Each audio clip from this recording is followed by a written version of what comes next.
नमस्कार मित्रांनो, ठरलं तर मग या मालिकेच्या आजच्या भागामध्ये मी तुम्हा सर्वांचे अगदी मनपूर्वक स्वागत करते. आजच्या भागामध्ये आपल्याला पाहायला मिळतं, आता सायली अर्जुनचं काम होताच ते घरी जाण्यासाठी निघत असतात. प्रतिमा त्या सायलीला आवाज देतात आणि म्हणतात, सायली हे घे, हे घारग्यांचा डबा आहे. अस्मिताला आठवणीने दे आणि तिला म्हणावं, मी तुझ्यासाठी खास हे घारगे बनवले आहेत आणि घरच्यांनाही दे. सायली म्हणते, हो मी नक्कीच देईन, पण सुमन काकू कुठे आहेत? असं म्हणत आता सायली सुमन काकूंना आवाज देऊ लागतात. रविराज सर म्हणतात, सुमन तिच्या रूममध्येच असेल. आता सायली आवाज देत असते, परंतु सुमन काकू इकडे खूप रडत असतात. नागराज काकांच्या वागण्यामुळे सुमन काकूंना खूप त्रास होत असतो. परंतु ज्यावेळी सुमन काकूंना सायली आवाज देते त्यावेळी सुमन काकू आपले दुःख बाजूला ठेवतात आणि खाली येतात. सायलीला विचारतात, सायली निघालीस तू आणि घारग्यांचा डबा घेतलायस ना तू? सायली म्हणते, हो मी घेतला आहे. परंतु सुमन काकू खूप अस्वस्थ असतात. रविराज सर म्हणतात, सुमन अगं ते जात आहेत आणि तू अशी वरती उभी कायस, खाली ये ना. सुमन काकू मात्र खूप अस्वस्थ असतात, त्यांचा चेहरा उतरलेला असतो आणि म्हणूनच सायली सुमन काकूंना विचारते, सुमन काकू काय झालंय? तुमचा चेहरा असा का दिसतोय? काही घडलंय का? आता मात्र सुमन काकू शांतच होतात. सायली म्हणते, काय झालंय सुमन काकू? सुमन काकू सत्य लपवत म्हणतात, काही नाही ग, जरा डोकं दुखत होतं ना, म्हणून थोडासा चेहरा दिसतोय, बाकी काहीच नाही, तू नको काळजी करूस. सायली म्हणते, बरं, पण तुम्ही काळजी घ्या. अर्जुन म्हणतो, आराम करा सुमन काकू. असं म्हणत सायली अर्जुन घरी जाण्यासाठी निघतात. परंतु रविराज सर आणि प्रतिमा आत्या सुमन काकूंकडे पाहतात त्यावेळी नक्कीच काहीतरी घडलं आहे याची त्यांना चाहूल लागलेली असते. तर त्यानंतर आता सुमन काकू आणि प्रतिमा आत्या त्यांचं किचनचं काम करत असतात. रविराज सर हॉलमध्ये असतात. तर नागराज काका येतात आणि रविराज सरांना आवाज देत म्हणतात, दादा मी येतो हा, माझं जरा महत्त्वाचं काम आहे. तर रविराज सर म्हणतात, थांब नागराज, कुठे चाललायस तू? नागराज काका म्हणतात, दादा अरे तासाभरात येतोच, आलोच मी. रविराज सर म्हणतात, थांब नागराज, मी म्हणालो ना, मग थांबायचं. नागराज काका तिथेच थांबतात. रविराज सर म्हणतात, तासाभरात जाऊन येणार आहेस की 2 दिवसानंतर येणार आहेस? म्हणजे आजकाल तुझं बाहेरचं जाणं वाढलंय ना, म्हणून विचारलं. नागराज काका म्हणतात, नाही असं काही नाही, मी आलो असतो तासाभरात. रविराज सर म्हणतात, हो का? मग गेले 2 दिवस तू घराबाहेर होतास, कुठे गेला होतास? मी आणि सुमन तुला सतत फोन करण्याचा प्रयत्न करत होतो, परंतु तू आमचाही फोन उचलला नाहीस, ना आमच्या मेसेजला रिप्लाय दिलास, ना आम्हाला पुन्हा रिटर्न कॉल केलास. नक्की काय चाललंय नागराज तुझं? नागराज काका म्हणतात, अरे दादा, तो माझ्या फोनचा प्रॉब्लेम झाला होता, म्हणजे डिस्प्ले पण गेला होता, मग आलेले फोनही दिसत नव्हते आणि मिस कॉलही दिसत नव्हते, म्हणून फोन करायचा राहून गेला असेल. रविराज सर म्हणतात, हो का? घरात न सांगून जाणं हे आजकाल तुझं वाढतच चाललंय. घराबाहेर राहणं, 2-2 दिवस घरी न येणं, हे प्रकार दिवसेंदिवस वाढत चालले आहेत नागराज. आणि त्यातही आपल्या बायकोला न सांगून जाणं हेही त्यापेक्षा वाढत चाललं आहे. आता नागराज काका रागानेच सुमन काकूंकडे पाहतात. तर रविराज सर म्हणतात, तिच्याकडे पाहू नकोस, ती बिचारी तुझी कधीच तक्रार करत नाही, कधी एक शब्दाने काही बोलत नाही, परंतु मी दुर्लक्ष करतोय आणि मी तुला काही विचारत नाही म्हटल्यावर हे प्रकार जास्तच वाढत चालले आहेत. तर नागराज काका म्हणतात, नाही दादा, मी फोन केला असता, खरं तर मीच तिला फोन करणार होतो, परंतु ज्या ठिकाणी मी होतो तिथे नेटवर्कच नव्हतं. रविराज सर म्हणतात, म्हणजे तू नक्की कुठे होतास? नागराज काका घाबरतात आणि पटकन बोलतात, वाशीला. माझा एक मित्र आहे सुभाष वळसणकर, वाशीला राहतो. त्याची आई 82-83 वर्षाची असेल आणि ती अचानक बाथरूममध्ये पडली आणि मग त्याने मला कॉल केला. तो घाबरला होता. तो म्हणाला, तू इथे ये, आणि म्हणूनच मला तिथे त्याच्या मदतीला जावं लागलं. आणि मग सगळी धावपळ, काकूंच्या कमरेची गुडघ्याची सर्जरी, आणि या सगळ्या धावपळीत फोन करायचा राहूनच गेला. रविराज सर म्हणतात, परंतु फोन करण्यापेक्षा घरातून बाहेर जाताना घरच्या कोणाला तरी सांगून जाणं, बायकोला सांगून जाणं किंवा घरात कोणाला तरी सांगून जाणं हे तुला नाही जमत का? आणि बायकोकडे, घराकडे दिवसेंदिवस तुझा दुर्लक्ष वाढतच चालला आहे. ना तुझ्या बायकोकडे तू लक्ष देत आहेस, ना घराकडे.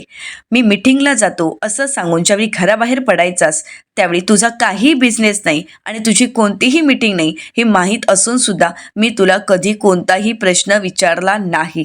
पण आता नागराज, मी तुला एकच प्रश्न विचारणार आहे. आता मात्र नागराज काका घाबरतात आणि रविराज सरांकडे पाहू लागतात. रविराज सर म्हणतात, मी जो प्रश्न विचारणार त्या प्रश्नाचं तुला खरं खरं उत्तर द्यावंच लागेल नागराज. नागराज काका म्हणतात, दादा मी नेहमीच खरं बोलतो आणि तुझ्याशी खोटं बोलायची हिंमतच माझी नाही आहे. रविराज सर आता नागराज काकांचं काही ऐकून न घेता त्यांना प्रश्न विचारत म्हणतात, नागराज, मला खरं खरं सांग, महिपत शिकरेसोबत तुझी अजूनही मैत्री आहे का? महिपत शिकरेच्या तू अजूनही संपर्कात आहेस का?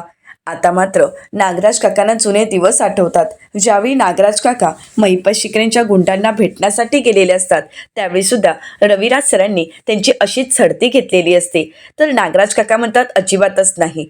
ज्या दिवशी मला कळालं की महिपत शिकरे हा फ्रॉड माणूस आहे, तेव्हापासून मी त्याच्यासोबत माझी मैत्री तोडली आहे. माझा आणि त्याचा काहीही संबंध नाही.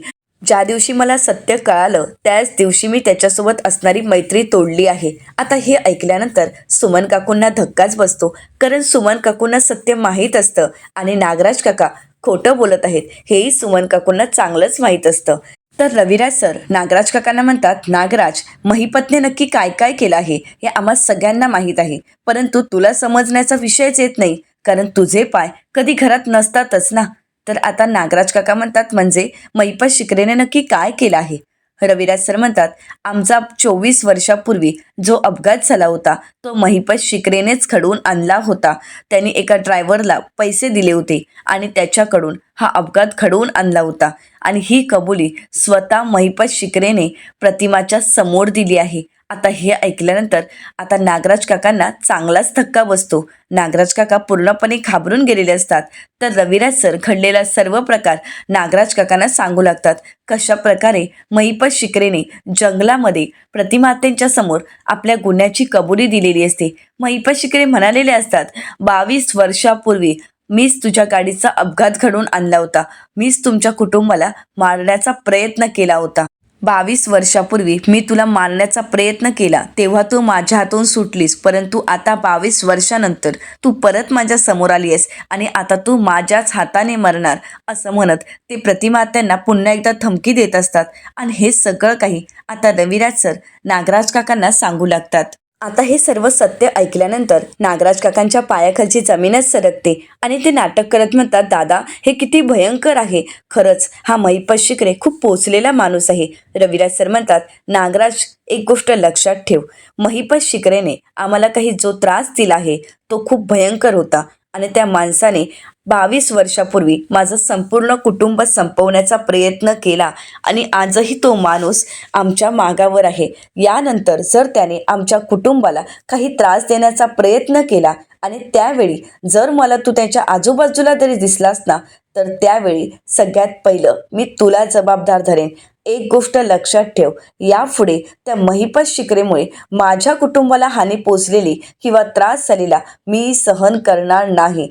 आणि या सगळ्यामध्ये जर महिपत शिकरेची तू साथ देत आहेस हे जर मला कळालं ना, तर मग गाठ माझ्याशी आहे, असं म्हणत रविराज सरांनी आता नागराज काकांना चांगलीच चेतावणी दिलेली असते. हे सगळं ऐकल्यानंतर नागराज काकांना चांगलाच घाम फुटलेला असतो. ते पूर्णपणे घाबरून गेलेले असतात.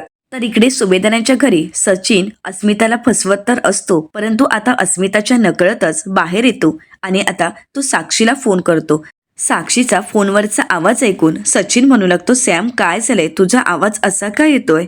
तर साक्षी म्हणू लागते, मी काय बोलू, सांग ना, तुला माहीत आहे ना सगळं काही, आणि तू कुठे आहेस? सचिन म्हणतो, अगं, माझ्या महत्त्वाच्या कामासाठी मला यावं लागलं आहे. आमच्या हेड ऑफिसमध्ये खूप मोठा प्रॉब्लेम झाला आहे आणि त्यासाठी मी घराबाहेर पडलो आहे. परंतु सॅम, तू एवढी डिस्टर्ब का आहेस? मला माहीत आहे तुला अण्णांची काळजी वाटत आहे. अण्णांचा फोन लागत नाही म्हणून तू अस्वस्थ आहेस, परंतु तू काळजी करू नकोस. मला माहीत आहे या क्षणी तुला माझी गरज होती. या क्षणी मी तुला जवळ घ्यायला हवं होतं, परंतु माझा पण नाईलाज आहे ग सॅम, प्लीज मला समजून घे ना.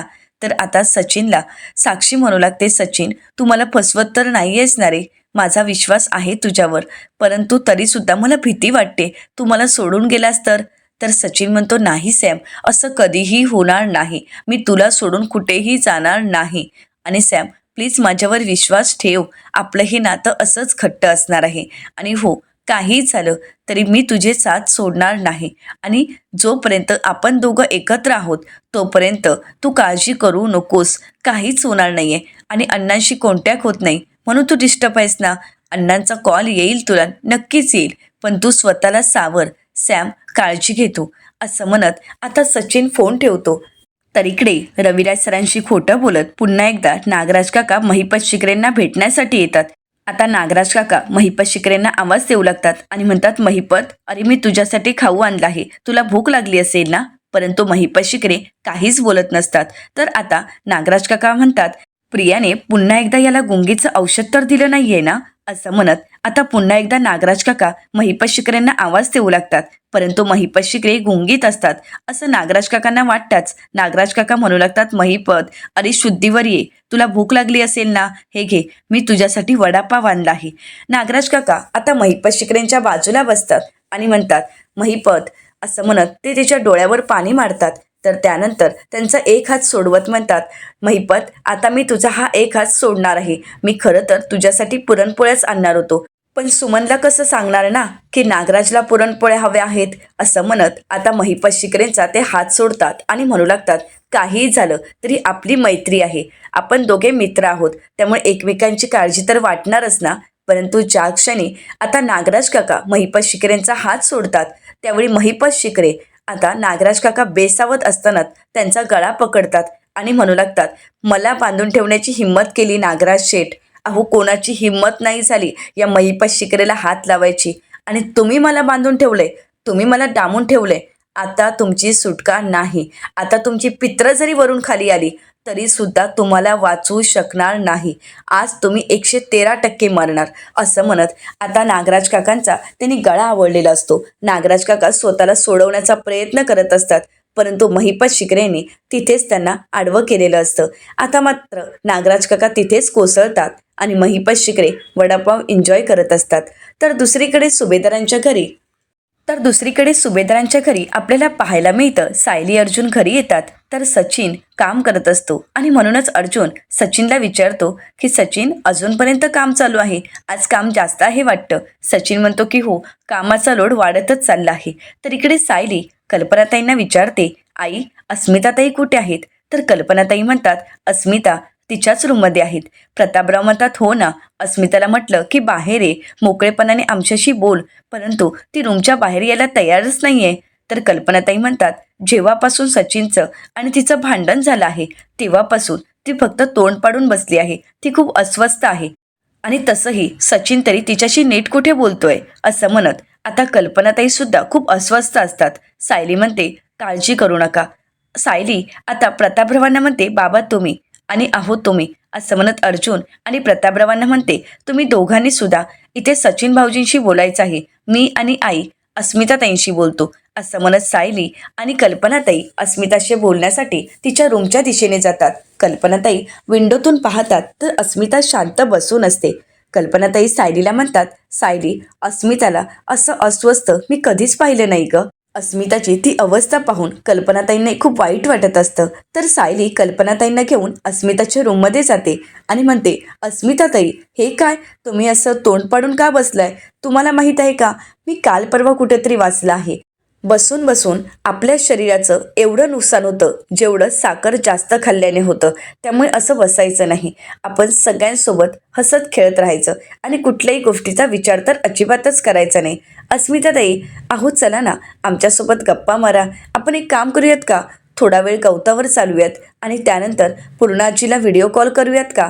कल्पनाताई म्हणतात, हो ना, ही तर खूप छान आयडिया आहे. अस्मिता म्हणते, नाही, नको, मला नाही यायचं आहे. तसंही मी सचिनला म्हणाले की ओकला जाऊया, तर सचिन येणार आहे का.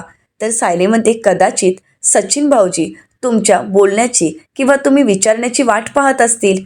तर अस्मिता म्हणते, नाही सायली, तू सचिनला ओळखलं नाहीयेस, वाट पाहणाऱ्यातला सचिन नाहीये. पूर्वी तर काही झालं तर स्वतःहून मला सॉरी बोलायचा, आता तर माझ्याशी बोलायलाही आला नाही. असं म्हणत अस्मिताला खूप वाईट वाटत असतं. तर कल्पनाताई अस्मिताला म्हणतात, अस्मिता, अगं लग्नानंतर सर्व नवरे असेच असतात ग. तुझे डॅड माझ्याशी भांडतात आणि 2-2 दिवस माझ्याशी बोलत नाहीत. शेवटी काय, मलाच जावं लागतं त्यांच्याशी बोलायला. तर आता सायली म्हणते, आणि तुझा भाऊ पण काही सरळ नाहीये हा.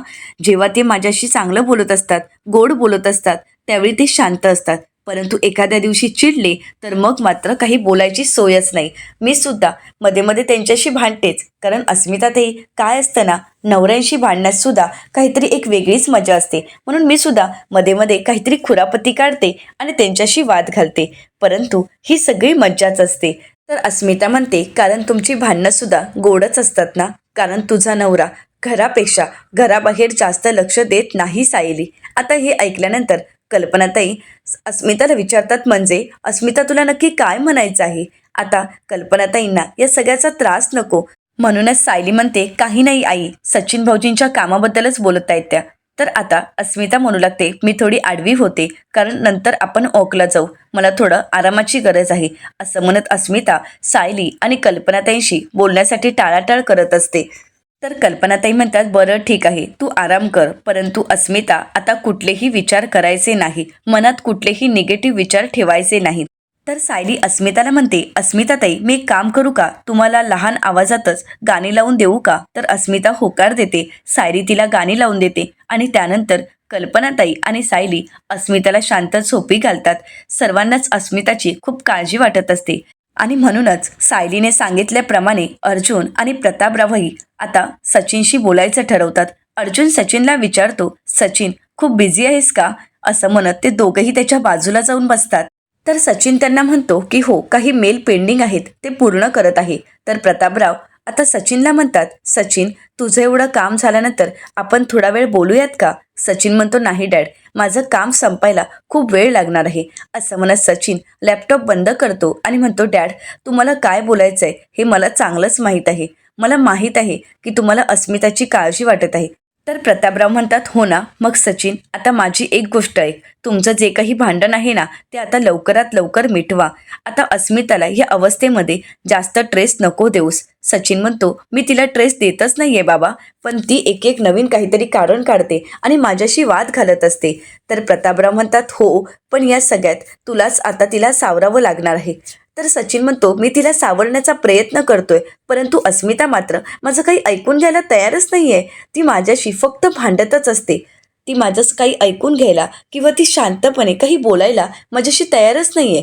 मी तरी काय करू सांगा ना? तर आता अर्जुन सचिनला म्हणतो, सचिन आम्ही असं म्हणत नाही आहोत की अस्मिता ताई चुकली नाहीये, परंतु तुमचं भांडण झाल्यापासून ती जास्तच डिस्टर्ब राहते आणि तिच्या अशा अवस्थेला हे चांगलं नाहीये. आता प्रतापराव सचिनला म्हणतात, सचिन तिच्या या अवस्थेमध्ये तूच तिला समजून घ्यायला हवं. खरं तर आपणच पडती बाजू घ्यायला हवी. तर सचिन म्हणतो, किती वेळा घ्यायची डॅड? असं म्हणत सचिनने आता प्रतापरावांनाच प्रश्न केलेला असतो. तर प्रतापराव सचिनला म्हणतात, हो सचिन, परंतु तिच्या या अवस्थेमध्ये तूच तिला समजून घेऊ शकतोस आणि म्हणून मी तुला म्हणत आहे. तर सचिन म्हणतो, डॅड मी तिला समजून घेण्याचा प्रयत्नच करत आहे. डॅड तिचं असं म्हणणं आहे की जेव्हा मी घराबाहेर असतो त्यावेळी तिचे फोन उचलत नाही, परंतु ज्यावेळी मी तिचा पहिला फोन उचलतो तर त्यानंतर ती सतत 15-15 मिनिटांनी मला फोनच करत असते. मग मला सांगा, मी माझं काम बाजूला ठेवू आणि दिवसभरात हिचे 50-60 कॉल उचलत बसायचं आहे का? सांगा ना. त्यावेळी मी तिची सरप्राईज पार्टी होती, त्यावेळी चेन्नईवरून इथे धावत पळत आलो का? तर हिच्यासाठी. आणि हिचं असं म्हणणं आहे की तू पनवेलमध्येच होतास, कारण एवढ्या लगेच तुला चेन्नईची फ्लाईट मिळालीच कशी? डॅड आता मी तिला समजवण्याचा प्रयत्न केला, पण तिला काही ऐकूनच घ्यायचं नाही आहे. प्रतापराव म्हणतात, परंतु सचिन तू तिला समजावून सांगायला हवं होतं. सचिन म्हणतो, मी ते सगळे प्रयत्न केलेत, परंतु अस्मिताला जर काही ऐकून घ्यायचंच नसेल तर माझ्याकडेही दुसरा पर्याय नाही. आणि तसंही अस्मिता आमच्या घरी जात नाही, ती तिथे राहत नाही आणि म्हणूनच आई थोडी डिस्टर्ब आहे. पण मी तिला समजावलं, मी तिला म्हणालो आहे अस्मिताला जिथे कम्फर्टेबल वाटेल तिथेच तिला राहू देत. मी तिची समजूत काढली. हे सगळं काही सचिन खोटं बोलत असतो. तर आता अर्जुन आणि प्रतापराव त्याच्यावर विश्वास दाखवतात. अर्जुन आता सचिनला म्हणतो, सचिन आमचा तुझ्यावर पूर्ण विश्वास आहे, परंतु सचिन आता या सगळ्या अवस्थेमध्ये तूच तिला थोडंफार समजून घेऊ शकतोस. खरं तर तिचे मूड आता तुला सांभाळावे लागतील. तर प्रतापराव म्हणतात, हो, परंतु एक गोष्ट मात्र नक्की, एकदा का आमचं नातवंड या घरात आलं ना आणि त्याच्या हसऱ्या चेहऱ्याने ही सगळी दुःख निघून जातील आणि सगळ्यात महत्त्वाचं म्हणजे तुम्हा दोघांचं नातंही क्लिअर होईल आणि तुम्हा दोघांमध्ये भांडण करायला वेळच उरणार नाही. तर आता प्रतापराव सचिनला म्हणतात, तोपर्यंत तुला अस्मिताला समजून घ्यावं लागेल, तिचे मूड सांभाळावे लागतील. सचिन म्हणतो, डॅड काळजी करू नका, मी तुम्हाला वचन देतो, मी अस्मिताला त्रास होईल असं काहीही करणार नाही. मी नक्कीच तिची काळजी घेईन. प्रतापराव म्हणतात, तुझ्याकडून हीच अपेक्षा आहे सचिन. बरं तू तुझं काम कंटिन्यू कर, आम्ही येतोच. असं म्हणत प्रतापराव आणि अर्जुन तिथून निघून जातात. आता सायली अर्जुन त्यांच्या रूममध्ये येतात. अर्जुन म्हणतो चला सगळी कामं तर झाली आहेत, आता झोपूयात. सायली म्हणते काय हो, तुम्ही सचिन भाऊजींशी बोललात का? तर अर्जुन म्हणतो की हो, आम्ही सचिनला समजावलं. खरं तर सचिनही खूप डिस्टर्ब होता, पण तो म्हणाला आहे की अस्मिताची नक्कीच काळजी घे आणि अस्मिताच्या बाबतीत तो तितकाच स्मार्ट आहे, तो नक्कीच अस्मिताला समजून घेईल.